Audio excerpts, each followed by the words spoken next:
कुछ विशेष बातें हुई हैं और आज क्या लोगों को प्रेरित कर रही है बात? देखिए आदरणीय प्रधानमंत्री जी, इस देश को अपना परिवार मानते हुए जिस दिन उन्होंने शपथ ली थी तो एक प्रधान सेवक के रूप में इस देश की सेवा का संकल्प उन्होंने लिया था, जो हम लोगों को हमेशा प्रेरित करता है और दिखाई पड़ता है। लोकल फॉर वोकल, हर छोटी छोटी बातों को लेकर के जैसे प्रधानमंत्री जी बोलते हैं उसका असर पूरे देश में दिखाई पड़ता है। अभी मधुमक्खी और शहद के उत्पादन को लेकर के जो आज गांव से निकल करके देश दुनिया में दंतेवाड़ा, जो कभी माओवादियों और वहां अक्सर घटना टीवी में सुर्खियों पे रहता था, वहां की बच्चियां कैसे आगे बढ़ी, तो निश्चित रूप से पूरे देश को, पूरब पश्चिम उत्तर दक्षिण को जोड़ने का जो काम करते हैं, आदरणीय प्रधानमंत्री जी के प्रति आभार प्रकट करते हैं।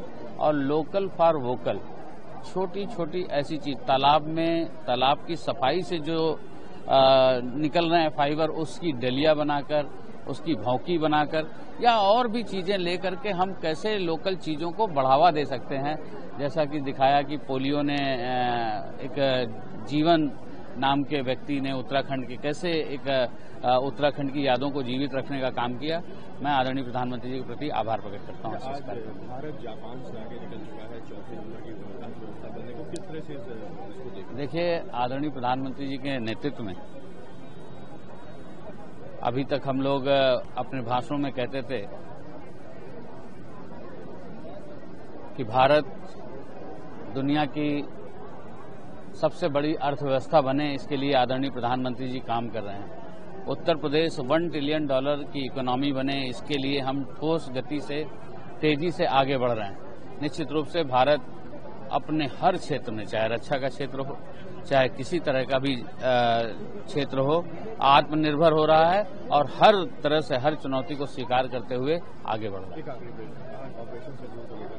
देखिए ऑपरेशन, लेकिन कांग्रेस के कुछ लीडर, चाहे पवन खेड़ा की बात करें, राहुल गांधी की बात करें, ये लगातार सवाल उठा रहे हैं, विदेश नीति पर सवाल उठा रहे हैं। देखिए ये जितना विपक्ष है, चाहे आप कांग्रेस के तमाम नेताओं की बात करें, चाहे समाजवादी पार्टी के नेताओं की बात करें, और चाहे ममता बनर्जी की बात करें, ये सारे लोग, इनका जो जमीन खिसक गई है उसको साधने के लिए अनाप शनाप बयानबाजी करते हैं। लेकिन ये देश, इस देश की जनता जागरूक हो चुकी है और जो देश के प्रधानमंत्री प्रधान सेवक के तौर पर बैठ करके 140 करोड़ लोगों से बात करते हैं, ये प्रधानमंत्री जी की जो मन की बात है, इसमें 140 करोड़ लोगों की जो भावनाएं हैं समाहित होती है, उसी को लेकर के चर्चा करते हैं। निश्चित रूप से ये अनाप शनाप बातें करने वाले, समाजवादी पार्टी तो समाप्त होती हुई पार्टी है, कांग्रेस अपने अस्तित्व को लेकर के जूझ रही है, निश्चित रूप से सारा विपक्ष समाप्त हो चुका है।